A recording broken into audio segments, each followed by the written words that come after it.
get things kicked off, I thought I would give you just a little bit of a background of who Eaton is. It's a company that I am incredibly proud to work for, so I'm really thankful to be here today. Eaton is an intelligent power management company, and we are doing business in more than 170 countries, and our annual sales are just over 23 billion. We are one of only 30 companies that have been listed on the New York Stock Exchange for over 100 years. And we have a long, rich history, I think, which is a really big testament that we've been able to grow throughout the times. Eaton was founded in 1911, and we have two main sectors. We have the electrical sector and industrial. I'm currently working in the industrial sector for our aerospace group as Vice President of IT. Eaton is such a great, diverse company that is ever growing. And honestly, it's been a huge blessing to me. And I can say that I am very proud to work here, and I feel grateful to be here every day. So if you're interested in learning more about Eaton, I encourage you, please check out our website at eaton.com. Or you can also swing by our virtual booth at the expo today. We would love to talk to you more about this fantastic company and all the amazing work that we do on a daily basis. All right, to get things kicked off today, I thought it would be fun just to play a little game. So as I yell out some of these brand statements, you can just answer to yourself, but what do you think of when I say these following phrases? The first one, the happiest place on earth. Did you think of Disneyland? The ultimate driving machine, BMW. That was easy. Staples. And finger licking good, KFC. For me, when I say Alison Magyari, I want people to know me as not your typical IT person. And I'll tell you how I arrived at this. In the summer between my 8th and 9th grade years, going into high school, I had a really advanced case of scoliosis, and I required a spinal fusion. So I had 18-inch rods put along my spine. Because of this, I wasn't allowed to take gym class, which, believe me, at the time, being a 14-year-old girl, was worth the price of surgery alone. My high school didn't really know what else to do with me since I wasn't allowed to take my gym credits. So they put me into the IT curriculum at my school. So by the time I was 16, I had my Microsoft certifications, my Cisco certifications, and I was on call to fix my teachers' laptops and classroom computers. I loved it, and I still get a rush when I can geek out and talk about artificial intelligence or machine learning or subnet masking or the perfect SQL statement. But I was also acutely aware that IT didn't really fit my personality the way that I saw IT anyway. I didn't really see myself as being an IT person. I didn't really want to be known as an IT person. To me, at that time in my life, IT people seemed a bit antisocial.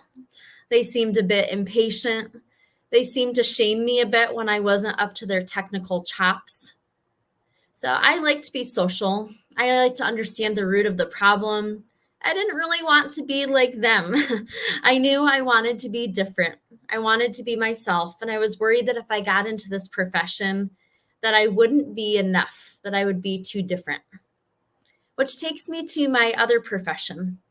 After my spinal fusion, I felt pretty stiff, as you can imagine, in my body. And so I started to take yoga as a way to stretch and gain strength back after my surgery.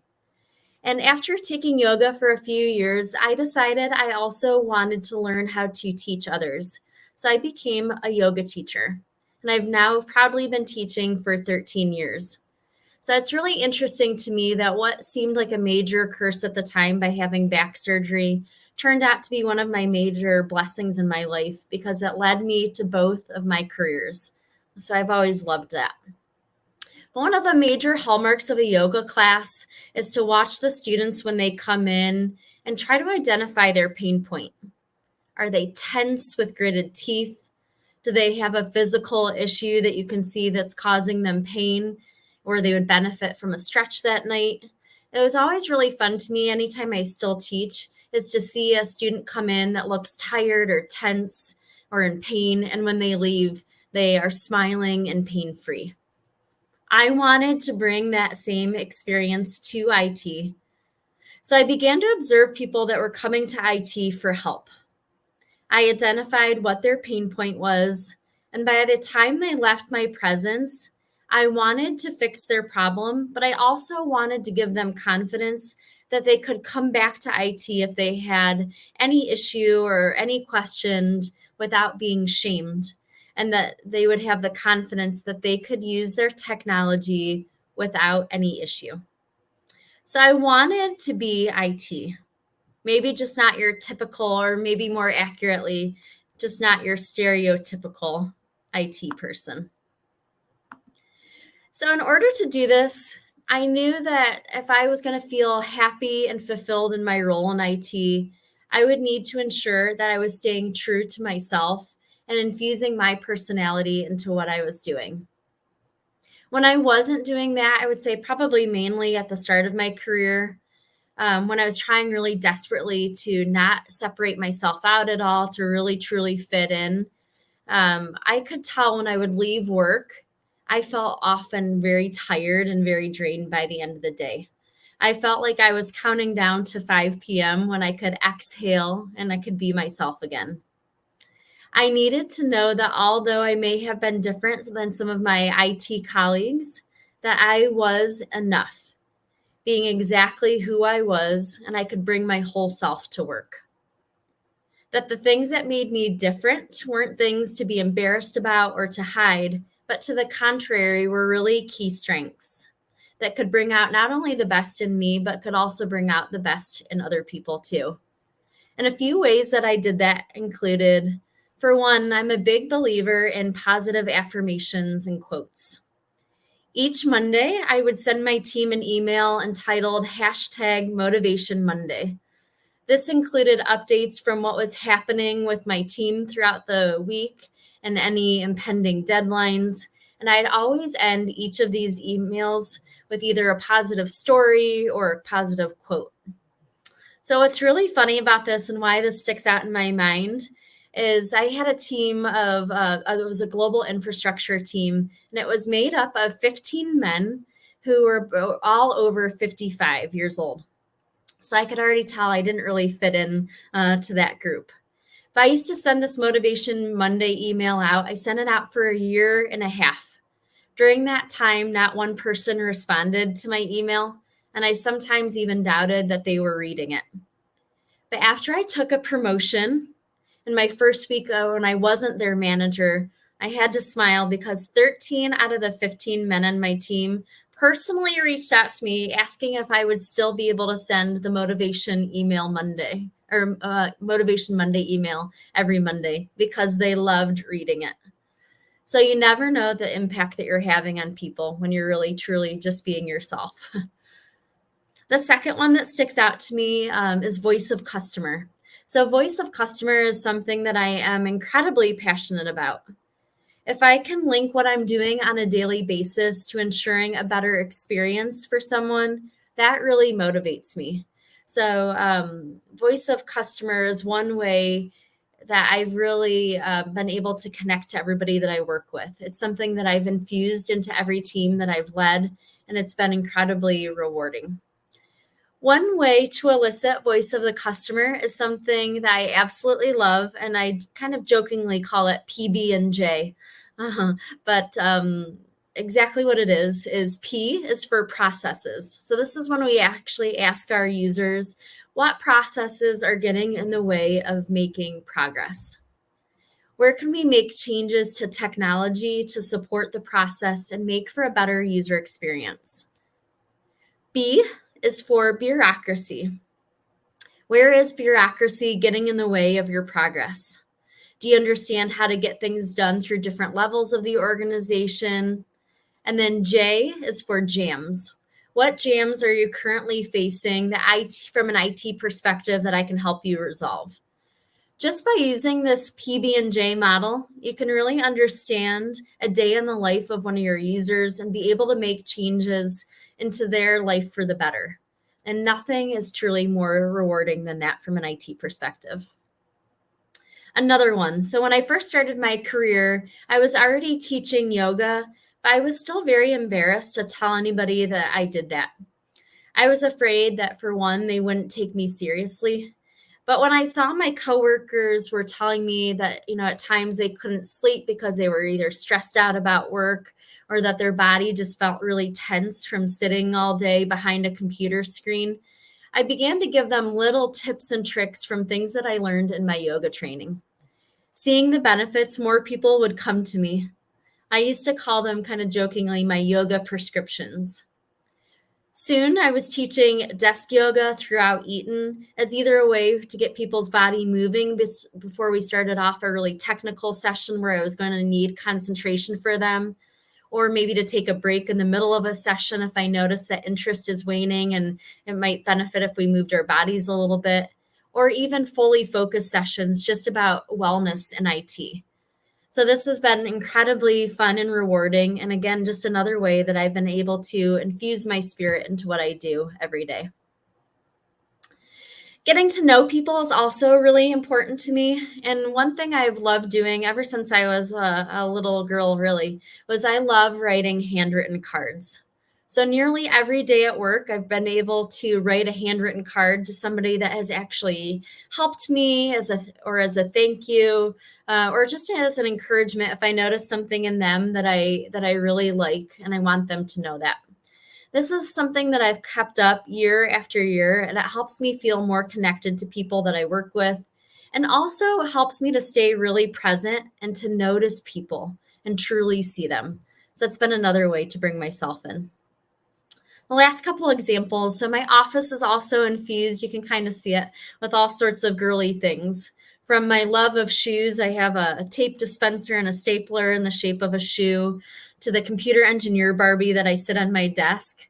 This is a fun way where I can infuse my kind of girly personality. And it's also a really good icebreaker if people come to my office and they see something that's a little, not usually the norm of something that you see in IT. Lastly, one area that I'm really passionate about is design thinking. And if you're not familiar, the 3 pillars of design thinking are empathy, iteration, and invention. Design thinking really forces you to build any IT solution based off of the user's true needs.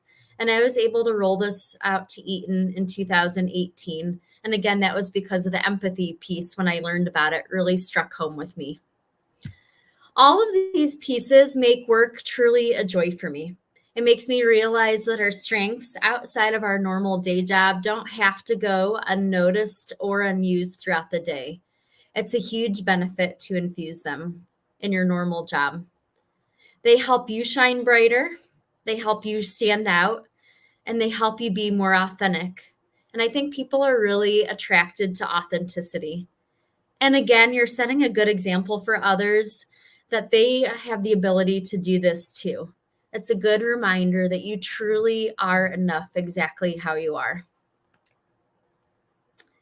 So how do we really take this and put it into practice? Here are some tips to stay true to yourself and to build the career of your dreams. First, and I think most importantly, is really to take an inventory of your key strengths and then bring them to work with you. Another way to say your strengths is your uniqueness. So your uniqueness, in my opinion, is kind of your one-of-a-kind contribution that you make to the world. And that's a combination of your strengths and also your lived experiences. Just like with my back surgery, that was a lived experience, but it brought me to this place.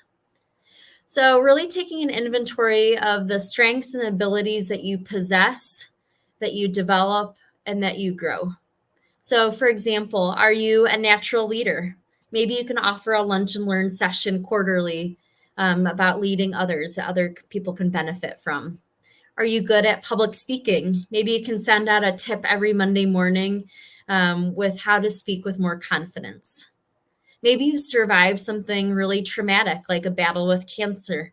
You can share your story of how you overcame and thrived to inspire others.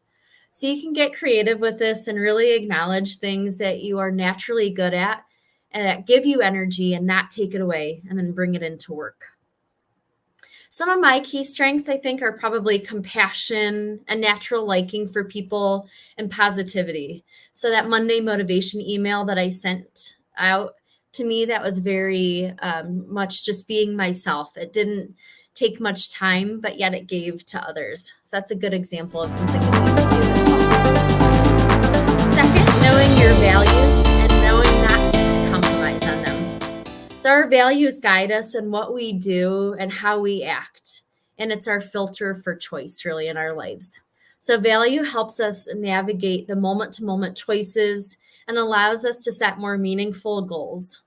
So key values such as integrity in every situation, kindness even when it's hard, are things that are important to me. So you can choose your values and choose what you want to be known for. And even if it's 100% out of your normal day job or your normal responsibilities, go out of your way to instill that into every piece of work that you do.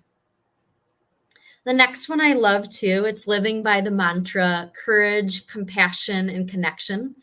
So for courage, you could ask maybe somebody to lunch that you admire and that you want to learn from, and having the courage to actually ask them that and tell them what you like about them. Which executive maybe do you look up to and would like to learn from, and ask them to do a session with you too. On the flip side, maybe where can you offer to mentor someone that you see potential in? Where can you encourage a connection by bringing in something that's important to you and using it as a talking point on your desk or in your office? So I think that's really fun because at first it feels a little uncomfortable, but soon you'll realize how good it feels to show a different part of yourself and to learn from others too. Bringing your whole self to work also means facing the parts of yourself where you could use a little bit of help. Or in other words, just becoming more aware of your blind spots too. So one thing, admittedly, I never like to do is speak on camera. It used to really bother me and I felt very insecure about it. I finally worked up the nerve to get some tips from our corporate communications team here at Eaton. And I felt very vulnerable doing that. I felt scared. But I went ahead and did it even when I was scared. And now it doesn't bother me as much to talk on camera. So taking those baby steps and even acting, even when you're scared, makes a huge difference. I love that there is polarity in each of us. I love how much each of us have to offer.